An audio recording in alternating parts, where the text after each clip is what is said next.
Coming up on the FSR Sarc Fighter Podcast, deep thoughts from a man with a lesion on his brain. Eric Markowitz writes of what it's like to look at the possibility that that lesion might have been cancer. And in words that he expresses with thought and caring, we gain some insights into our own diagnoses. Also, Sarcoidosis News is reporting that black women with sarcoidosis have a higher risk of kidney stone. This is the Sarc Fighter Podcast, living with sarcoidosis and other rare diseases. Here's your host, John Carlin.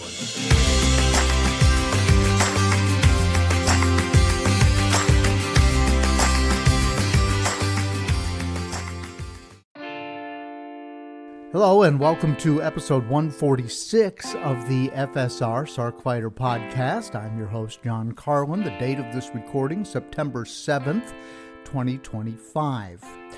I got to let you know, I'm working with FSR on a special two-part series on the new FMLA laws related to clinical trials, and this has a lot to do with sarcoidosis. In a nutshell, thanks to the efforts of FSR and others, of course, your job, your work, must now allow you to participate in clinical trials without fear of losing your position. It's kind of complicated, and only now, most of the way through 2025, are companies starting to get the message that this is something that has to be allowed, but it is happening. And so I've recorded interviews for part of the series, and I expect to be doing the final interviews and then, of course, the editing of the podcasts over the next couple of weeks. So look for that coming soon. But because of that, I fit in these interviews when I can, and I work on the podcasts in the evening and on weekends, and I've been doing a lot of work on that series. So in the meantime, just the way the timing is all played out, it did not have a guest scheduled for today's release, but I want to continue with my promise to you to give you something new to think about related to sarcoidosis every other Monday, and so that's what we're doing. So I've been scouring around, and I found something that will resonate with all of us who have faced an uncertain diagnosis.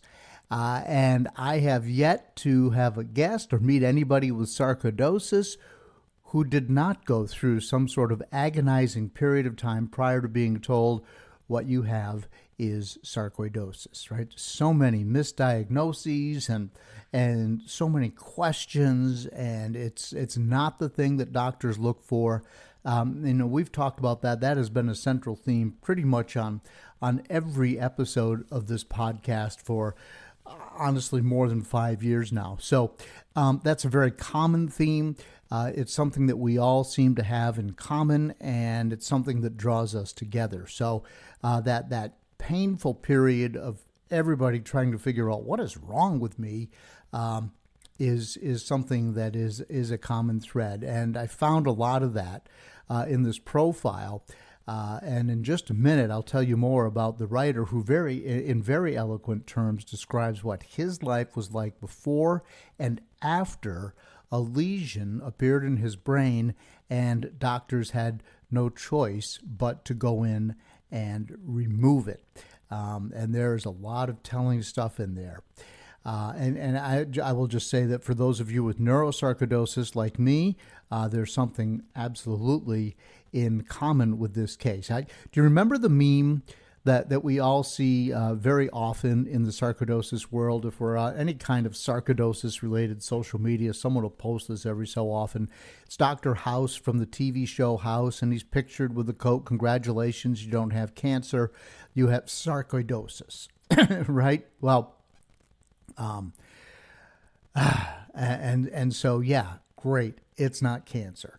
But you do have a lifelong condition for which there is no cure. That's the upshot of all that. Well, what happens during the time that there is something off? What do you think during the days and the weeks and the months when, as in my case, a scan shows a large something which doctors describe to me as a lesion in a bad place and it needs to be addressed? What are we to think knowing that the surgery is coming and that the procedure itself is dangerous and the outcome will be telling, and that some sort of life-shuffling medical treatments will be in the offing to fix whatever it is that the scary surgery reveals. So if it reveals that that lesion is cancer, okay, well, then you're going to have to take drugs and go through medical procedures to deal with the cancer. In my case, it was sarcoidosis. In the cases of many of you, whether it's in your lungs or in your brains or in your kidneys or your eyes or on your skin, there you have to go through the treatment. And so your life is going to be reshuffled. Now, I'm just going to give you this for perspective because of what I want to talk about on the show today. But in my case, and this was back in 2016, I was cocky. I will say, in hindsight, naively cocky. My attitude was, bring it on. I'm a kick-ass guy. I run marathons. I do all this stuff. I'm a better than average cyclist, and I've dealt with all kinds of physical difficulties. I've always healed before, and I will deal with whatever there is that's coming on as a part of this surgery, and I will kick its butt. And that was just, I mean, it's part of who I am, right? And it's probably a part that, in hindsight, I'm also not so proud of. I should have been a little bit more humble. I should be a little bit more humble, but I've always been healthy. I've always been active. I've always been pretty good at stuff, kind of a jack of all trades, but whatever trade it was, I wouldn't be the master, jack of all trades, master of none. I never reached master status really in anything. But I could always just do stuff if I put my mind to it. And I just said, well, I'll beat this too, right? I naively went running into this headlong, and I was stupid. And again, in hindsight, it's very telling when it comes to reality versus perception. I should have been way more scared than I was. I should have been less trusting, honestly, of what the medical community was telling me back then. I should have been more cautious. And as is pointed out in the essay that I'll be sharing with you on the show today, I should have looked around and taken in my pre-surgical world just a little bit more, taken the time to appreciate it, maybe to savor it, because life on the other side has never been the same. And I just didn't see that coming. I just thought, yeah, they'll do it, I'll figure it out, and I'll get back to how I was. And I say this all in the context of I can't complain. I have a nice life, a great life even. I have a wonderful wife, been married for 40 years. We have a family of 7 grandkids. I have a nice home. I love my dogs, And honestly, even with sarcoidosis, although I'm not what I once was, I have more than enough health to do most of what I want to do, just if not at historic levels.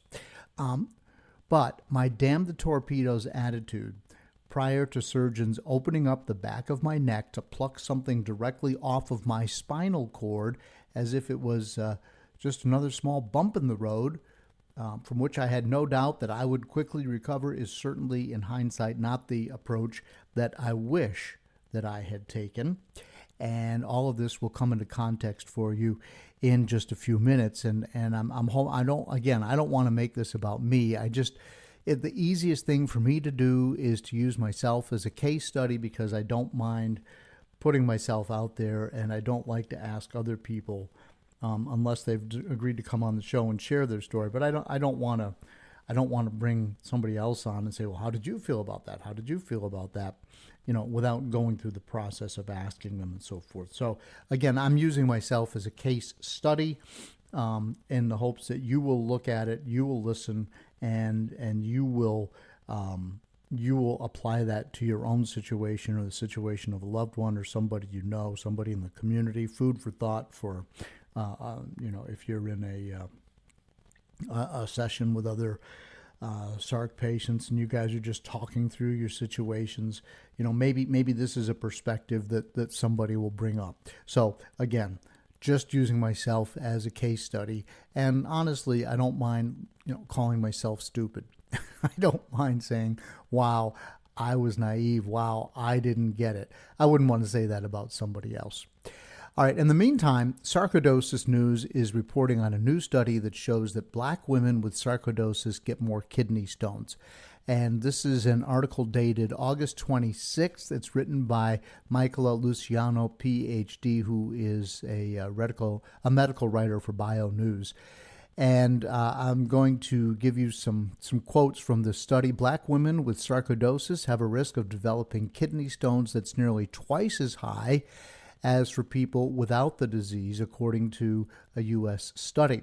The risk increased the number of co-occurring metabolic conditions as they grew, including the co-occurring metabolic conditions would be considered high blood pressure, high levels of fatty molecules in the blood, which is called hyperlipidemia.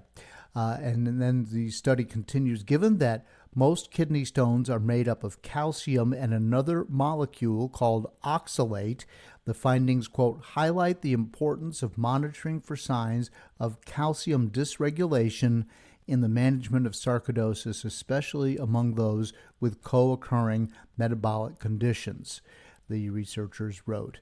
And then they're quoting here a study, Sarcoidosis and Risk of Nephrolithiasis in U.S. Black Women, data from the Black Women's Health Study, and that was published in Chest Pulmonary, which is a medical journal. All right.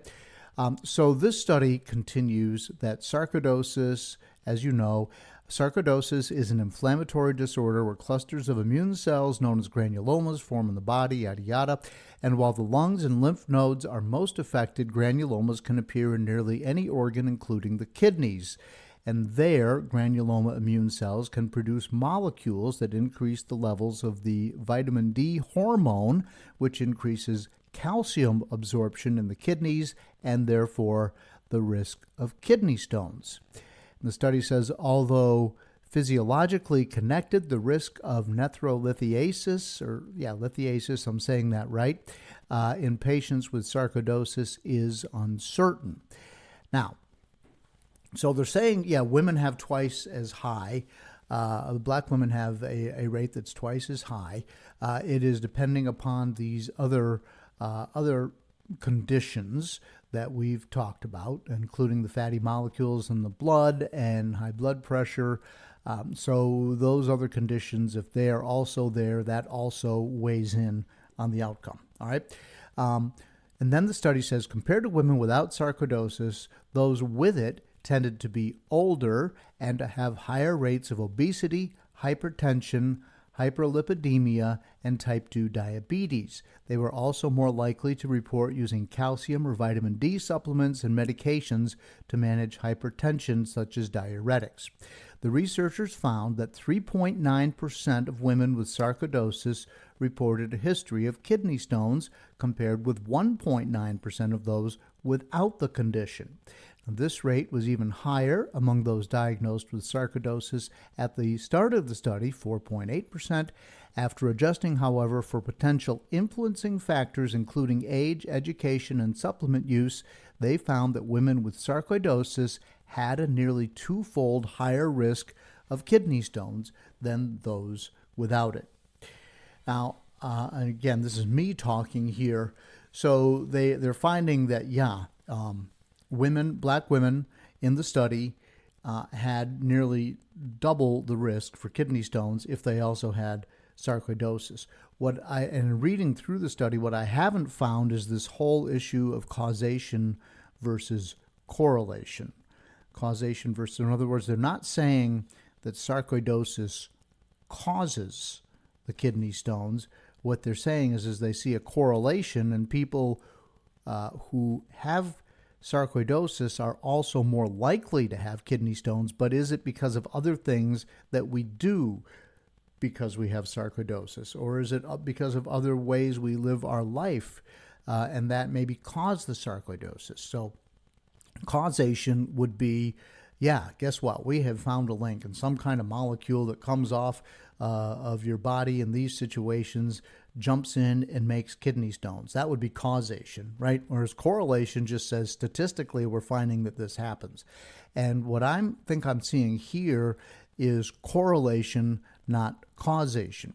However, it's very difficult to draw a line between the two because there are so many things, like if you take a certain supplement that you think you need to fight sarcoidosis, but guess what? An offshoot of that could be maybe it causes kidney stones. Well, then maybe that is causation, right? So I'll just wrap this up. In summary, this study provides evidence that existing sarcoidosis may increase the odds of developing kidney stones in Black women, presenting some of the first population-based risk estimates of the association. The researchers wrote, the findings highlight the importance of monitoring for signs of vitamin D and calcium dysregulation in the management of sarcoidosis, especially among those with co-occurring metabolic conditions. All right, so food for thought. I'll put a link in the show notes. But even more of a reason, I think, to shine a light on the plight of African-American women in general, who are more likely than any population group to have sarcoidosis and less likely to receive appropriate treatment. And I say kudos once again to FSR for the very bold move of organizing the Ignore No More campaign in a politically charged world. It can look like favoritism to a certain group of people based upon certain political ideologies, but in this case, I think you just go where the science takes you, and the science says that here's a group of people that statistically are more likely to get sarcoidosis, less likely for various reasons, including economic and social reasons, to get the treatment they need. Let's not ignore it. Let's address it. Let's go after it. Okay. In just a moment, I want to get into this essay by Eric Markowitz. Eric has had a scan that shows he has that lesion in his brain. It has to come out, and his chances of living are not good. He wrote on the night before his brain surgery, quote, "We sat in our living room on the off-white tweed couch. I ran my fingers along the seam slowly as if trying to memorize its texture. In that quiet room, dimly lit and strangely alive, I felt the shape of time itself. It wasn't abstract. It wasn't a number on a screen or the sweep of a clock's hand. It felt real, like a second skin, like the air thickening into water. I wasn't counting the hours anymore. I was living inside them." More of his thoughts along that journey coming up on the FSR Sarc Fighter Podcast. I feel like a zombie, just feeding and stumbling.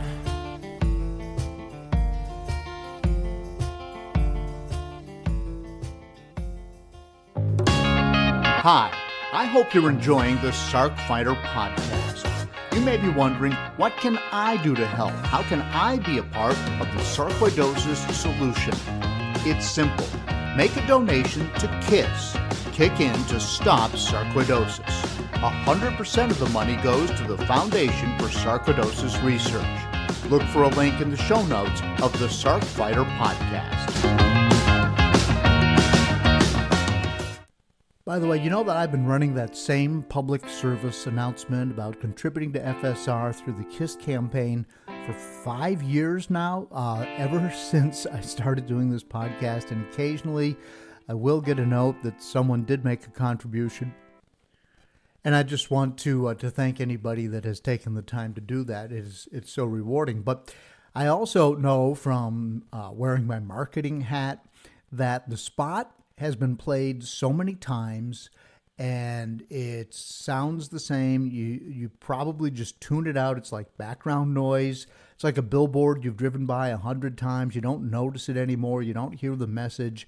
And so I get that. And it's time for me to update it, which I haven't really had the time to do, but I just want to point out, if you are so inclined, if you like the podcast, you think it's a good service for the Sarc community, the best way that you can acknowledge that is to make a donation to FSR through the KISS page, and there is a link in the show notes. So I'm just trying to find a way to make all the efforts here benefit FSR in one way or another.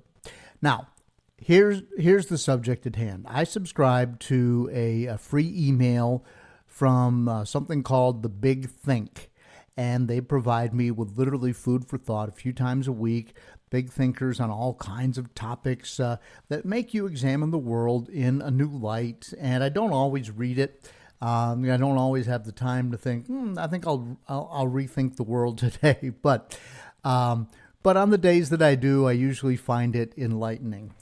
And then recently, I get an email from The Big Think, and I see the heading, What Brain Surgery Taught Me About the Fragile Gift of Consciousness.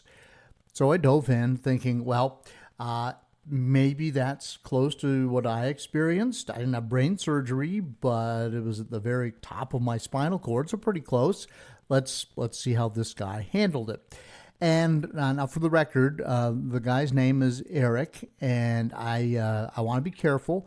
This is his work, so I'm going to use his writing sparingly, but I still want you to get a feel for it and perhaps read it in its entirety, and then you can compare what he thinks to your own feelings and experience, and maybe you'll have a much more personal takeaway. But Eric was much more thoughtful about his impending surgery and his post-surgical life, certainly, than I was. For instance, he says the night before, he and his wife, before the surgery, he and his wife stared at each other, quote, in wordless stillness, quote, with just the hum of time stretching between us. Now, by comparison, I'm pretty sure that my wife and I were just stressing about setting the alarm for early in the morning so we could be at the hospital by 4 a.m. and wondering which one of us was going to feed the dogs on the way out the door. Certainly not the quiet hum of time stretching between us. But at the time, and still, again, it goes back to my DNA. I was being pragmatic. My wife's the same way. We were living our regular form follows function life, and perhaps the both of us should have slowed down a little, looking at what we were looking at in hindsight. But now Eric says he looked at his wife, her eyes, soulful, brown, impossibly beautiful, met mine, and I had looked into them thousands of times before, but in that moment I wondered, had I ever really seen them? Right? That's good stuff. Eric was facing the possibility of not surviving this surgery or the days following it. The lesion, as I told you, was deep in his brain, deep, he writes, in his cerebellum. And then he writes, quote, it struck me, not for the first time, how casually we navigate the sacred in hospitals, how routinely we approach the threshold of life and death armed only with consent forms and antiseptic. Man, is that profound, right? You're sitting there in this uncomfortable environment. All you're thinking about is how uncomfortable it feels, how stupid this hospital gown is. All the people rushing around you and doing all these things. And one doctor comes in and they've got a clipboard and you sign off. And the next doctor comes in and wants basically your consent for the same thing, maybe 1 degree off, and it goes over and over and over. And then if you've been in the hospital, and a lot of you have, you've shared your stories here on the podcast, you know the drill.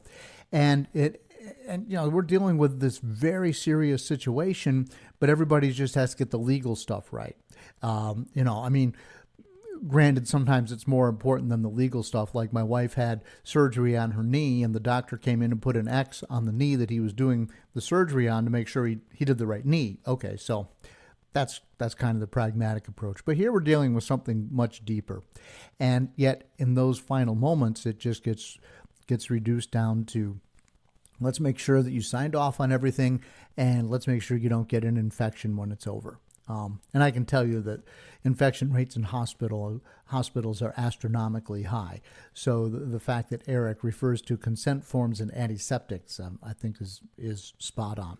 All right, but pushing on, he writes that he lived after the surgery.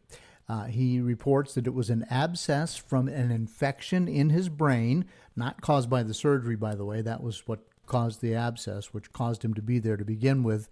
And that he would need to endure all kinds of post-surgery treatments for months, which I would suggest is not unlike a newly diagnosed sarcoidosis patient, right? IVs and so forth. We're dealing with prednisone. If you're dealing with Remicade, those were IVs for me. Eventually, I wound up with a chemo treatment with Cytoxan, more IVs, more stuff, right? Just more ongoing stuff that made my life not what I had wanted it to be, but that's what it took to go forward. And but then Eric says eventually that he found that euphoria came from the notion of making it, from surviving. He says you learn to appreciate what's around you, to learn to stop and smell the roses. That's not his term. That's the conventional term and the one that I always use. And I've talked on the podcast about all of a sudden sitting out on the deck and listening to and seeing the birds and enjoying the bird song. And even last night, I opened the window just a crack so I could hear the crickets chirping outside. I've been camping my whole life. I always liked the crickets, but I wouldn't go out of my way to listen to them. Well, guess what? All these years later, here I am. I'm still saying, you know what? Let's listen to the crickets tonight. So, and I'm sure we've all got some version of that. Well, Eric writes, and this is a quote from his essay, "As I healed, a new obsession took root inside of me, not with fear, not even with gratitude, but with survival itself, with what it means to live, to be awake, and to be conscious."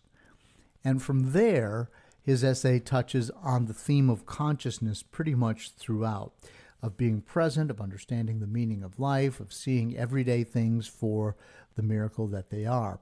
And he is much more eloquent than I am. And I want you to take my word for it, because I don't want to steal his talent and ability to express this consciousness any more than I have. You really have to hear how he does it. But I've read enough of it to you to, I think, give you an idea of the way he thinks. And my intention here is to say that here is a person who has lived a parallel situation to our own as sarcoidosis patients. He has the talent to express it. I'm certainly glad he did. I've enjoyed this big think. And if you're looking for maybe a little bit of a reset on your own perspective, it's worth reading Eric's take. And once again, I will put a link with I call them the show notes. Some people say the description of this show, but you can find it, or you can Google The Big Think, and you can subscribe, and I'm sure you can get more information. And actually, there is a way that I can put a link to The Big Think itself. And so if you want to hear all these other perspectives, more power to you, and I'm sure they would be happy to have you. By the way, I just they have a paid version of that and the unpaid, and Eric's appeared on the unpaid version. So I don't make enough use of it that I think it'd be worth me subscribing to one more thing. But I do enjoy what I get. So there you go. I feel like a zombie, just feeding and stumbling.